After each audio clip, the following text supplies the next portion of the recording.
Mga balita sa lalawigan, patay ang isang rider matapos bumangga sa bakal na tubo na karga ng isang tricycle sa Tigbawan, Iloilo.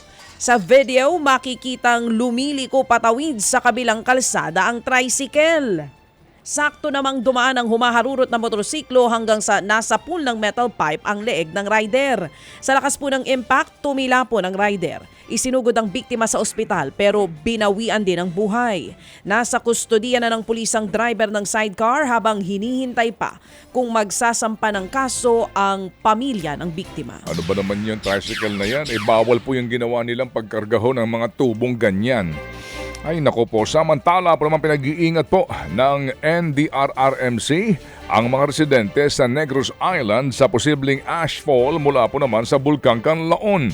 Ito nga po kasunod ng pagbuga nito ng abo mag-aalas 12 ng tanghali kahapon.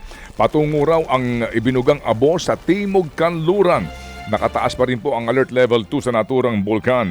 Bawal pa rin po ang pagpasok sa 4-kilometer radius permanent danger zone sa naturang bulkan. Patay naman ang isang sundalo matapos barilin ang kapwa sundalo sa Sipalay, Negros Occidental. Nadala pa sa ospital ang biktimang si Corporal Arnold Sumaribus. Pero namatay rin kalaunan habang ginagamot sa tama ng bala sa dibdib.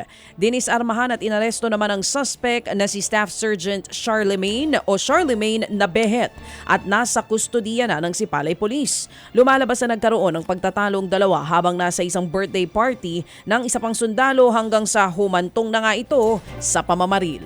Nasagipon ang isang batang lalaki na tinangay ng malalaking alon sa lungsod ng Dumaguete. Sa viral video, kitang hirap din pong makalapit ang mga lalaking sasaklolo sa bata dahil nga madulas din sa tabing dagat. Gumamit sila ng lubid bago po suungin ang matataas na alon at mailigtas po at maiahon ang bata.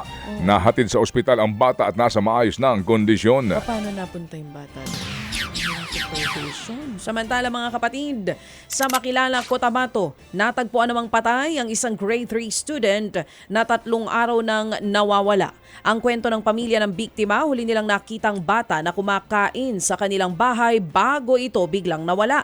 Base po sa investigasyon, nasawi ang biktima matapos sakalin at pagsasaksakin ng matulis na bagay. May indikasyon ding ginahasa ang biktima. May nakuha ring damit ng lalaki sa crime scene na posibleng pagmamayari ng suspect. May 3 persons of interest na ang mga otoridad.